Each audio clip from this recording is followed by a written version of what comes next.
The second sloka. Yam sannyasam iti prahur yogam tam vidhi pandava nahi asamnyasya sankalpo yogi bhavati kaschana. O son of Pandu, what is called sannyasa or renunciation is identical to yoga or discipline to perform selfless action. For whoever has not abandoned their subtle hankerings after the senses can never become a yogi or a practitioner of spiritual communion through yoga.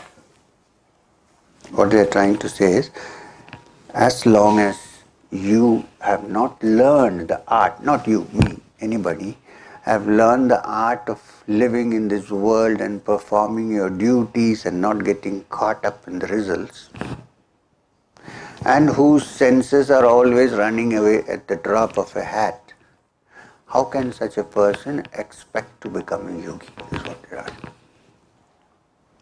You know, we live in a world where one day we are attracted by something, another day we are attracted by something else, third day you are attracted by the third thing. In this way of living, Krishna is asking, how is one to become a yogi? So streamline your life. No excesses. Moderation is the key. In some other chapter, Krishna says, this yoga is not for him who eats too much, or eats too little, or sleeps too much, or sleeps too little. Moderation is the key. Arurakshor munir yogam karma karanam uchyate yogarodhasya tasyaiva shamak karanam uchyate. For one who desires to go on the path leading to the heights of spiritual attainment or communion called yoga, detached work is the means. But for one who has already gone beyond a certain point, quietness is the way. Which means don't suddenly give up everything before you're ready for it. You know, Ramakrishna Paramahamsa used to talk about what he used to call the monkey sannyasa. I wrote my exams and I thought I'm going to fail miserably. So what do? I run away from home and go to Banaras. I'm going to take sannyas. Why? Because my exam results are going to come. I might fail. And then what happens? I go there and then after 2 weeks I send a telegram back home. What? Can you send me some money now? You know, this is not sannyas. Because we are still at the static point. We need to work towards stability and tranquility of mind. Once when Swami Vivekananda was traveling in India, before he was well known, he had to go to Chicago and address the Parliament of Religions before the West accepted him as a great yogi, and then we all said, oh, he's a great yogi. But there was a time when he was unknown, walking around with torn clothes, with nobody to look after him, changing his name also at many places. Sometimes he was Sachidananda, sometimes he was Vivekananda. So in one of these journeys, when he reached Maharashtra, a young man came to him and said, Swamiji, I want to give up everything and become a great sannyasin like the Buddha. So Swamiji said, okay, very good idea, perfect. But then, what is your educational qualifications? Have you studied anything? He said, no, I'm a school dropout. Okay. And how much wealth do you have in your family? He said, I have nothing. Okay. Do you have a job? No, I have. Swamiji said, what are you going to give up? You don't have anything. He said, giving up what? He said, the Buddha gave up his kingdom. You have nothing, what will you give up? So he said, so what do? Swamiji gave him a piece of advice. He said, go do some work. It doesn't matter if you steal. Make some money and come back to me and say, Swamiji, I have this much money, I'm going to give it up. This is Before you get mature, people suddenly start thinking of these things. And then it's an utter failure because halfway through you don't know what to do, so you come back. So, what Krishna is trying to say is anyone who is trying to reach the highest, the best means as of now, where you stand, is to do your work, but without being affected by the results of the work, without being depressed by failure or exalted by success. If you can do that and carry on until you reach a state when you have begun to taste the music a little bit, and you've begun to taste the music, then you're not too interested in other things. Then you don't have to, then you can stay quiet. You can say, no, I don't want to do any work. Okay. But not before that. Premature giving up of activity is not the right way to move forward because it usually ends up in failure. We know that. I've seen many people. I know many young people who give up, think that they have reached already. Sometimes I doubt if it's cannabis that does the trick. And they say, oh, we are very spiritual, we are not doing any work. And the parents come to me, what happened to this boy? I said, I'm not responsible. So, well, I did run away from home at the age of 19. But then when my results came, I got good marks, not because of the exams. And once I went, I didn't come back. I came back because Babaji said, get out, get lost. Not before that. So, don't imitate. Go at your own pace, in your own way, at your own speed. Don't imitate somebody else. People go to, I've heard that Ramakrishna Paramahamsa went and prayed before the Holy Mother, called Kali, Mother Kali. Take everything away from me. Just grant me your vision. I warn people, if you're very serious, don't do this. Because suppose she really becomes serious and starts pulling the rug under your feet, then what happens? Oh, I have to go back. I don't want Kali. Why? My house is gone. So maturity is important. So you have to start where you stand and then proceed. There's a story of a very old lady who used to go to a temple every day. It was a Devi temple. And every day she used to pray, especially so that her daughter-in-law can hear what she's saying. Because the daughter-in-law accompanied the mother-in-law. Oh, mother, why are you keeping me here? Take me away. I'm not interested in all this. Forgetting that the entire storeroom keys were always with her here. Anyway, oh, please take me away. So there was a priest who used to hear this every day and he got fed up. He knew the hypocrisy of the state. So one day he went and stood behind the deity, the devta. Since he had many arms, he put 2 arms and you can't make out how many. So he came, please take me away. Why are you keeping me here? He said, Va, in Tamil, come. You may know what happened, the reaction. She screamed and ran for her life. She said, who will look after my grandchildren? It's called premature renunciation. Renunciation is good. So, while you are in this situation, whichever situation you are, try to remain here and work till you find that your mind becomes mature and tranquil. After that, it's okay. You can do what you want. This is what Krishna is trying to say, that for the beginner, one who is on this path, who is interested in the best way is to remain and work and do detached work. And the one who has crossed that boundary, whose senses are perfectly under his control, who is a sthita prajna, who has attained the capacity to remain tranquil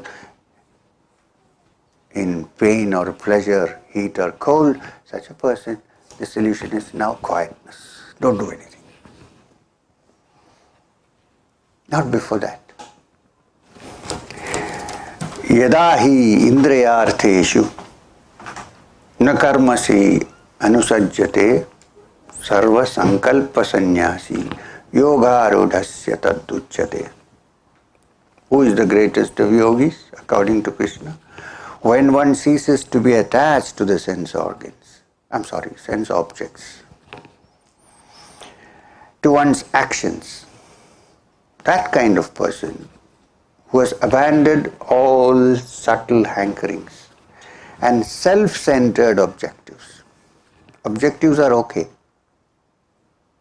Abandoning self-centered objectives. That person is supposed to have become yogarudha, ascended the heights of spiritual communion. Till then, we have to labor, we have to work hard on that. I'm not saying we should do bonded labor, but so until the time when one has ceased to be attached to the sense objects and to self-serving actions. Actions are okay, but at least 10% to start with of your actions should be for somebody else. Let's start that way, in a small way. And gradually, as you improve your spiritual stature, you will be working more for others than for yourself. And a time will come when your mind has become so tranquil that you can't do anything. Then relax. Not before that. Don't jump into it. Don't mistake laziness for a spiritual tranquility. Don't mistake tamoguna with sattva-guna. Little bit of rajas is good. Keeps you up, makes you move.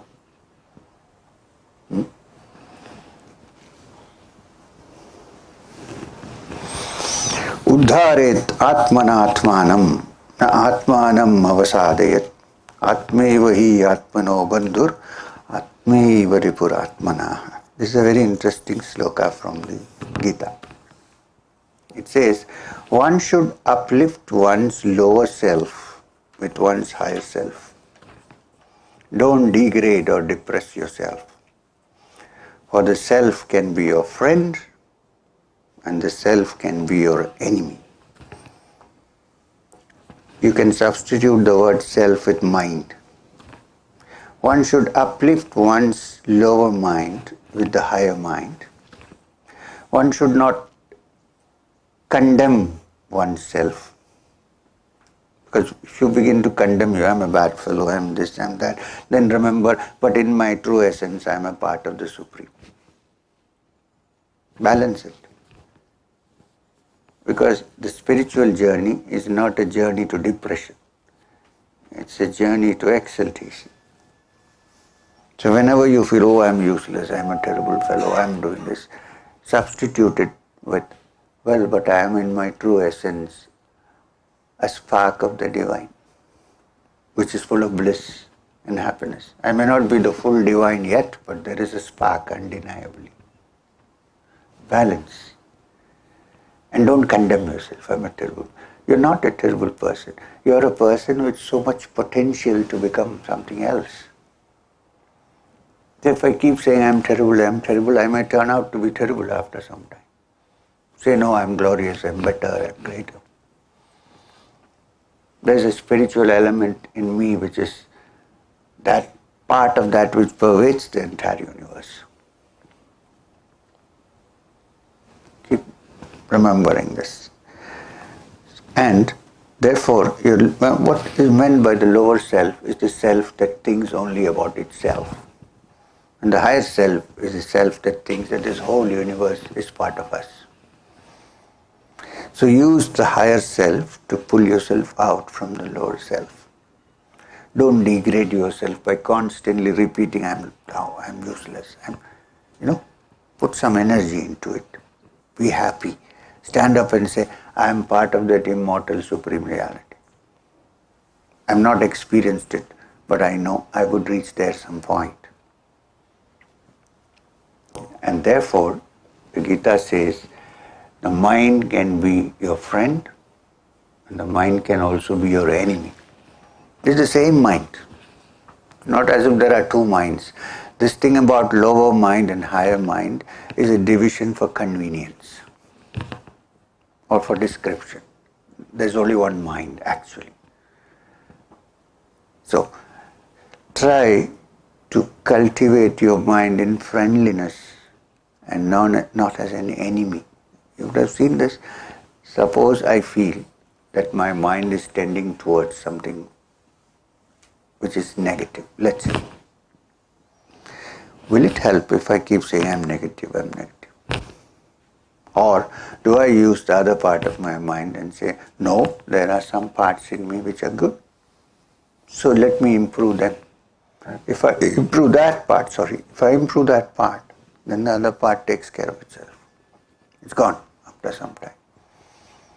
And when the better part of mind takes over, then you become a better person. And day by day, slowly go on until you touch that which is beyond the mind. For that, the mind has to calm down, right? The mind cannot calm down in its depressed state, in its lower state. It can calm down only when it reaches its fullness. When it reaches its fullness, then